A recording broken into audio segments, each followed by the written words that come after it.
Welcome back to Syracuse, New York, as we get ready for this Thunderbolt Classic on Lake Onondaga.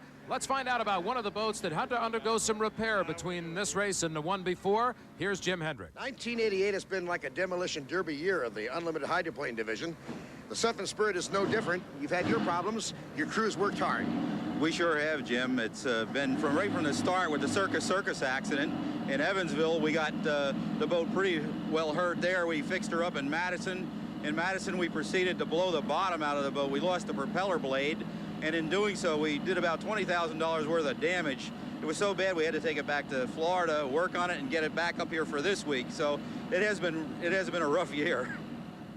A rough year indeed, and we wish him better luck as we get ready to go here in Syracuse, New York. Here's the lineup for Heat 1A.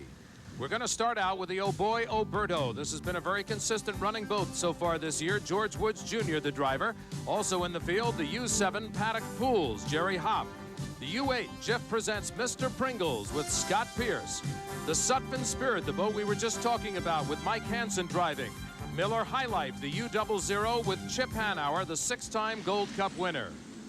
As they come down for the start on the inside far right, it's the Miller High Life. In slot number 2, Mr. Pringles. Sutphin Spirit, number 3.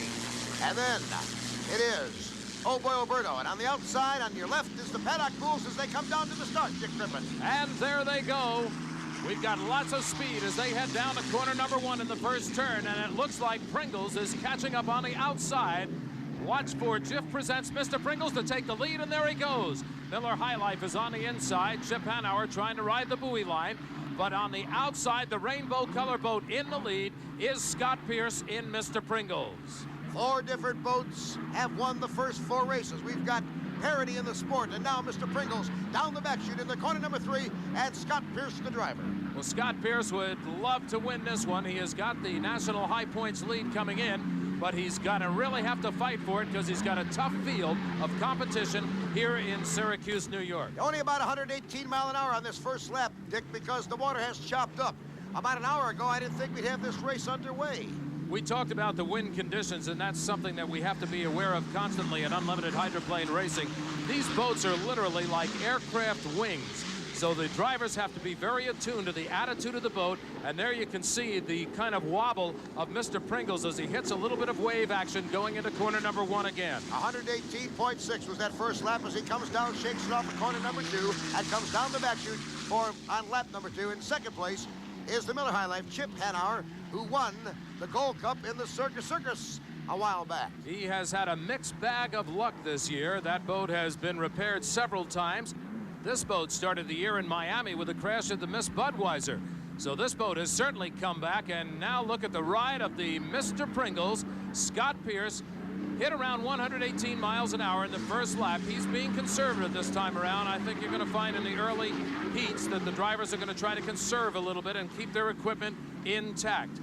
Good shot as we look at the Mr. Pringles coming down, gets a little bit high down the front straight, but he's holding onto the water in very fine fashion. The wind is kicked up, so they're going to have to watch they don't fly the boats. As we look at the Oh Boy Oberto, driven by George Woods Jr., the winner of the first race this year at Miami. It is the only high-powered reciprocal engine boat that has given the Germans a little competition this year. It certainly has. We talked about consistency with the Oh Boy Oberto, and that boat has been very consistent all year long. Here's another one that everybody has had an eye on, the Sutphin Spirit, a boat out of the Cape Coral area of Florida. And that is a boat that is closing in now, Jim, on the leader. There's less than a mile an hour apart now as they come down to complete lap number 3. It is Mr. Pringles, 30-foot long, 14-foot wide, enclosed canopy of S16. There's your difference. The boat on the left, Sutphin Spirit, comes on the outside and is going to try to take over the lead. Just a second-and-a-half difference between first place and second. That Sutphin boat, incidentally, was the boat that was towed all the way to Florida out of Madison, Indiana, and then towed back up here to Syracuse, New York, all in less than a week. So a good run for that boat, but here's your leader right now, Scott Pierce and the Mr. Pringles. And I want to remind everybody, as you look at these boats on the water, and they tend to get a little light, these boats average around 5,000 pounds. So you can imagine the amount of power that's being put to those boats at this time. And only 9 square inches of each sponson and half the propeller. That's why they call them hydroplanes. They ride in a column of air. You can sometimes look right at them and see air right under the boat.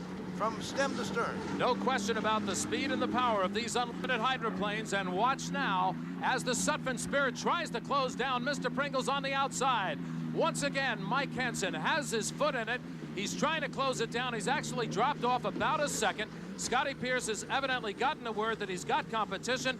He's opened up Mr. Pringles just a little bit more as they go into the green flag lap here in Syracuse, New York. Green flag meaning one more lap to go. It is the Mr. Pringles, the Sutphin Spirit, Miller High Life, Oh Boy Alberto, and Paddock Pools. 1, 2, 3, 4 in that order. So we watch closely now the final turn. Scott Pierce of Seattle, Washington, Mr. Pringles, rainbow-colored boat, coming down with a challenge on his back end.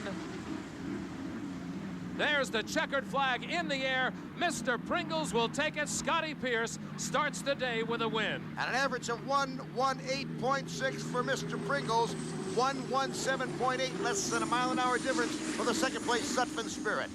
Third place will go to Miller High Life, Chip Hanauer. He averaged 111.417. There you see your winner. Here's the fourth place boat, the U2 Oh Boy Alberto, George Woods Jr. He'll get 169 points on the day.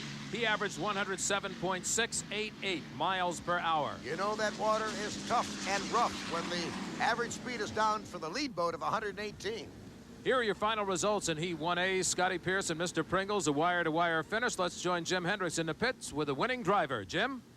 It had to be like a Disneyland amusement ride out there. Well, it's plenty rough, as you can see, but the Mr. Pringles is an extraordinarily good boat in the rough water. And I was able to drive around the boys in the first turn and pretty much just hold it. So we got 400 more points towards our anticipated world championship, and we're real proud of Pringles about that. Long way from the Miami accident. You seem to be getting your confidence back in the boat. Well, with any accident, you know, you wonder and you question yourself and whether or not you should be doing this for a living, but I feel like right now I should be doing this for a living. I feel real good in the boat. And we'll be back with more of the HFC American Hydro Series from Syracuse, New York in a moment.